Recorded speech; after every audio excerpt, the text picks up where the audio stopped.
I really like this car.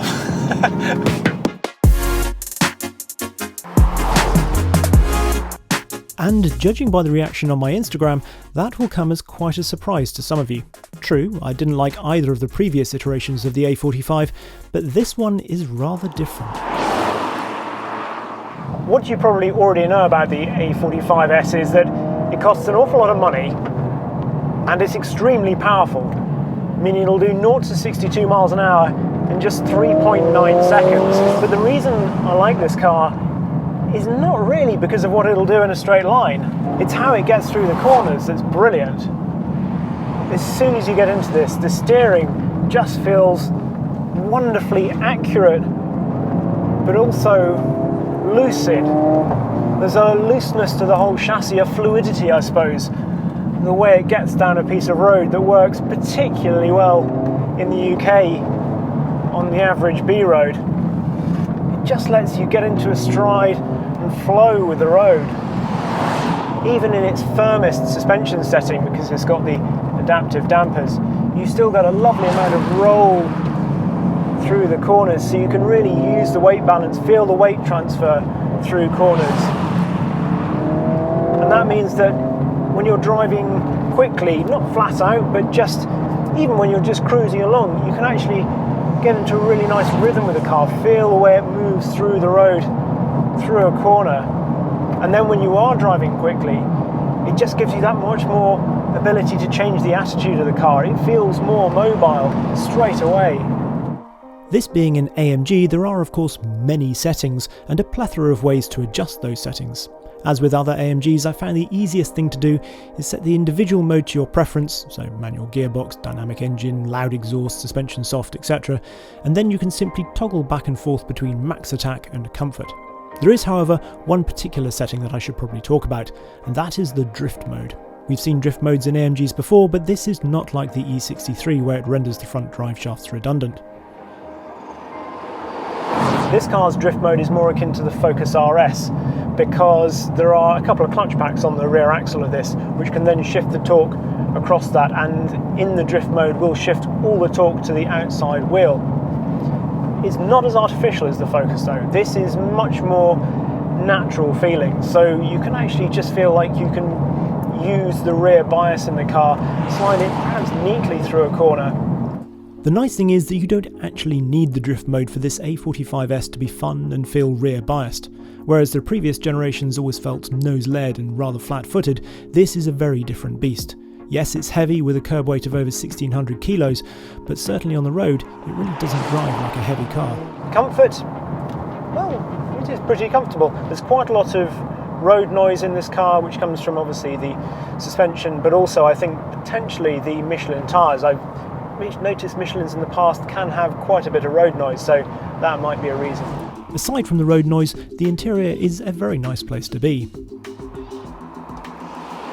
It is a tech fest, I suppose. It certainly does feel very premium here. I love the big screen across here. Some probably won't, but I do. I like the fact you can also change this screen here. I wonder why more people don't do that, given all the digital screens that are out there these days. Some do obviously change, particularly if you change through modes, but this one you can pretty much configure how you'd like, so you can have 2 dials, or I've got it with the central dial at the moment and the big gear indicator in the middle, because that seems, well, the most appropriate.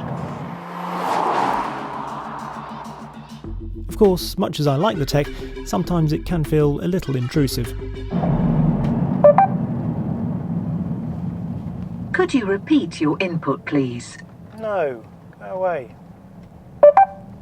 What can I do for you? Nothing. Anyway, let's talk about some of the technology that is unique to this car, the stuff under the bonnet. This is the first 4-cylinder to get the AMG one-person, one-engine treatment, but what makes it so special? So the previous A45 had an M133 engine. This is totally new. This is the M139, which is derived from the M260. Enough numbers for you? I'm sure. So that M260 engine, which is Mercedes' standard 4-cylinder turbocharged engine, what they've done is they've switched it through 180 degrees. So now you've got the intakes on this side, so you've got a much more direct path into the engine for the air. It means the turbocharger is at the back, which obviously creates certain problems potentially around heat because it's between there and the bulkhead out here. The heat management is pretty phenomenal. Aside from all the silver shielding which you can see, there is water, oil and air cooling, with the cabin aircon even stepping in to help if necessary. Want more details? Well, the single twin-scroll turbo produces up to 2.1 bar of boost, the wastegate is electronically controlled, and the cylinders are lined with friction-reducing nanoslide, something which has been lifted from Hamilton and Bottas's weekend cars. We've got twin injection, so it's piezo direct injection most of the time. Then at high revs we've got port injection as well, just to increase the fuel flow into the engine and really get that high specific output. And it is extraordinary. So this is putting out 415 brake horsepower in the S, and from an engine that's 1991 cc, so you do the calculation and that gives a specific output of 208 brake horsepower per litre. Now, just to give that some sort of context, a 488 Pista, 711 brake horsepower, but only 182 brake horsepower per litre. A Senna, well, yeah, it's a bit more, but it's up to 197 brake horsepower per litre. So this is a really, really extraordinary bit of kit. Perhaps most incredible of all is that despite all its performance, this car recorded over 39 mpg on a motorway run. But what does it feel like when you've got the wick turned up? Absolutely rabid. They've massaged the torque curve in this quite cleverly, so you only get maximum torque between 5,000 and 5,250 RPM, which is pretty high up compared to what we're used to in turbocharged engines, where we're used to it coming in sort of below 2,000 RPM really, and then having a very flat torque curve. This is much more like the Ferrari way of doing things, where it builds and builds to give you a more sort of progressive feel to it, more like a naturally aspirated engine, and I think it works really well. This is also one of those cars where I feel like actually having paddles makes sense. It rips through the gears and you're always on top of it, always changing gears.